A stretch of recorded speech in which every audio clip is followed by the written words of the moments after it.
Okay, while we're waiting here for the car wash, I actually wanted to do a video regarding what my dealership experience was with specifically Toyota. So I've already talked about trying to get an allocation for AGR86 back in 2022. Just to quickly go over that experience, I had to put deposits to certain Toyotas around the city because they don't do factory orders. So what they do is get a deposit, and once they get an allocation, they go down their list of whoever is next to give their allocation of GR86. Now, my first experience with one dealership, the first one, they offered MSRP, so I waited 8 or 9 months.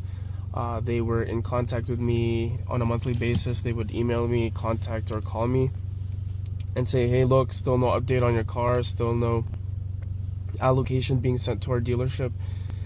Not their fault. It's not the dealership's fault. I guess the manufacturer was just taking way too long to making vehicles. But at the same time, man, it's such a frustrating process in order to get a GR86. Now, the second dealership I put an allocation with, they initially asked for $42,000. So MSRP in Canada is $39,500 at the time for 2023. And I asked for an allocation for this specific color, this specific trim. I wanted the premium version or the higher version. And they wanted 42. But then I was like, wait a sec. The other dealership offered me $39,500. Why is that the case? Well, I brought the first dealership's, their deposit form.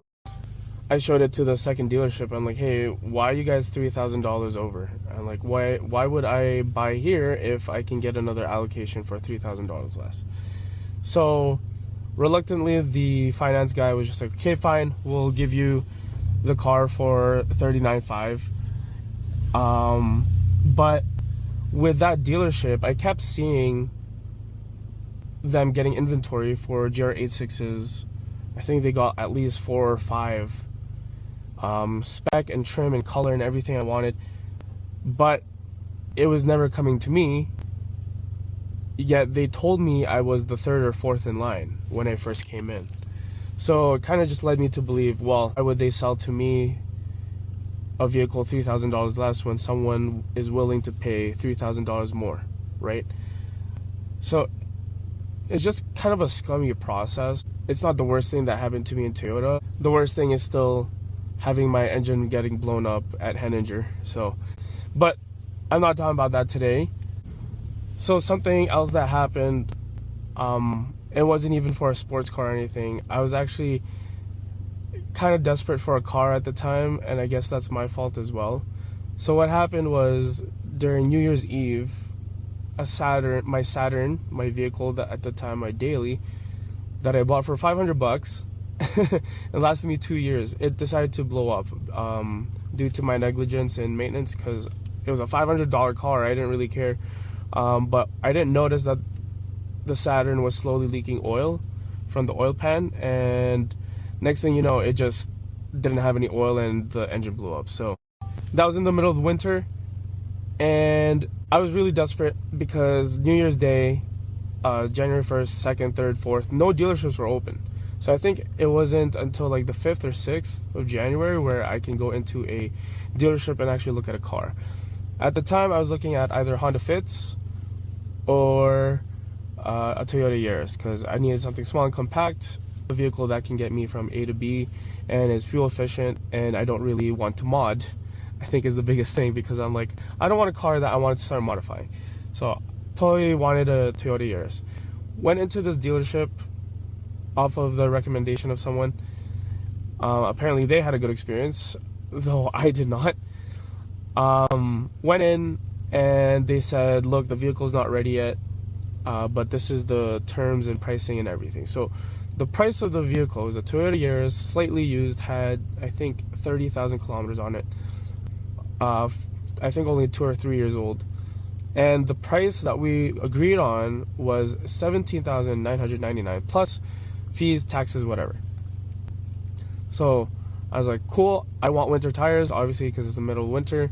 So we'll tag that on. Okay, so we agreed it was like $1,500 to add winter tires, winter tire package, slap it on the car. For 3 or 4 days, they did not come back to me. All they had to do was get the car prepped, have the winter tires on. That's all I wanted. That's all I needed, because at the time, it took me an hour and a half to get to my work, and I had to transit. And it was minus 40 out. So minus 40 for 2 hours, or nearly 2 hours.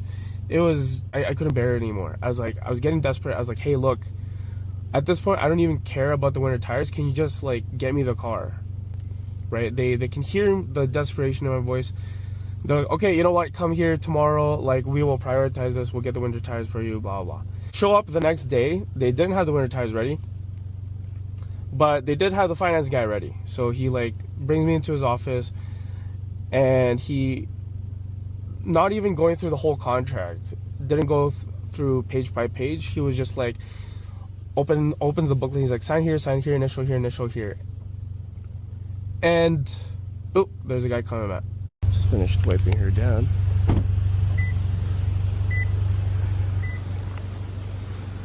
Looks good. Gucci, Gucci.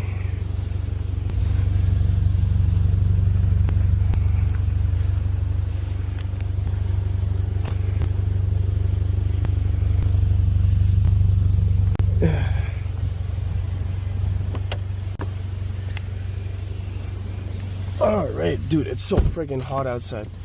See that? 26 degrees. Woo! I'm sweating, my boy. So, to continue the story, this finance guy is trying to rush through all the paperwork. He doesn't even want me to look at it. I get to the final page where of the invoice.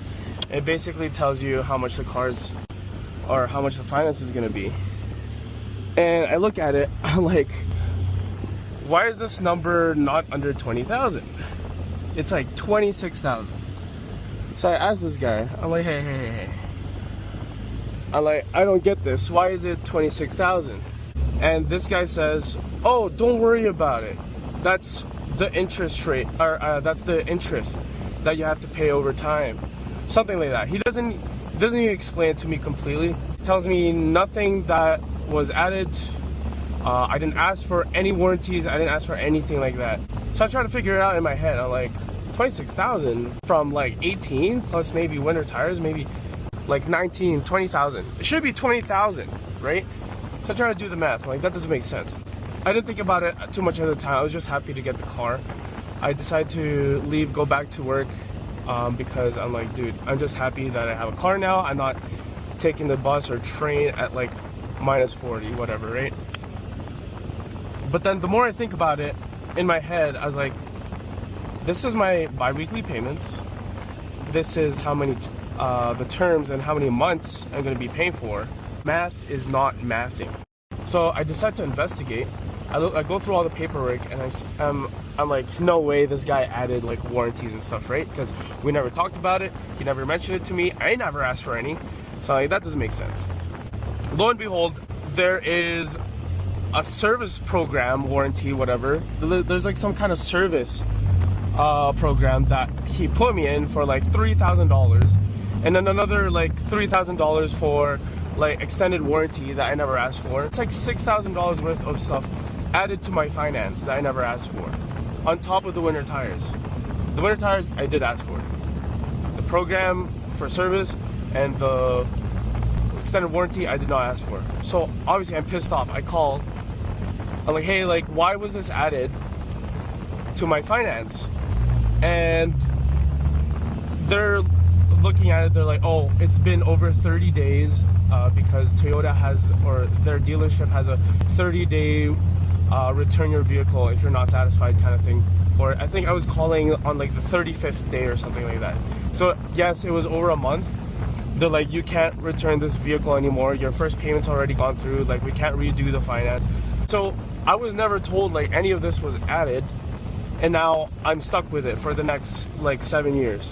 But they're like, oh yeah, don't worry about it, like it'll pay itself over time because, you know, you have free oil changes, you have this and this, you have free services. I'm like, all right, I'm gonna take advantage of that because I'm already paying for it, I might as well, right? I do 3 free oil changes. On the 4th one, they come to me and they're like, no, this one's paid. I'm like, what do you mean? This one's paid. It's like $500. We're gonna be checking your door hinges. We're gonna lube up your suspension. We're gonna do this and that. Stuff I can do at home that is not worth $500. I'm like, no, I don't want that. Can you just do my oil change? And they're like, in order for you to keep your free oil change program, you have to pay this $500 for the service. So you're meaning to tell me I'm already paying for this program in my finance, and I had to pay every 4th oil change for $500 in order to be put in program that I'm already paying for. That doesn't make sense to me. Obviously, I'm super upset with Toyota with all the things that they've already done to me. They've blew up my car, they couldn't get me an allocation for a GR86, and then they screwed me over in getting a used vehicle in the finance. So honestly, Toyota, you make fantastic vehicles. You make nice sports cars and reliable daily drivers. But when it comes to your dealerships, they suck. They absolutely suck. You have 1 or 2 good dealerships in Calgary that I can vouch for. Charles Glen, they're great. They're transparent. They're honest people. I like them. And then there's like Stampede and South Point. They don't overcharge for their services. And I can buy parts from them for MSRP. They don't jack up their prices for parts. But other than that, really, like the other dealership experience, buying a car, having big services, like Toyota just drops the ball in every aspect. And I'm just really upset at them. So that's been my dealership experience. I hope none of you ever go through this stuff. But for me, I think I'm going to be staying away from Toyota for a while. I do have a Toyota CHR as my daily, so I kind of have to get it serviced. I do want to get it done myself, and I can. I just would rather have my warranty still in place. But really, I don't trust Toyota in anything anymore. I guess dealership experience is just person to person, but I've just been having the worst time at Toyota. So anyways, that's it for my rant. Thanks for listening. Peace, guys.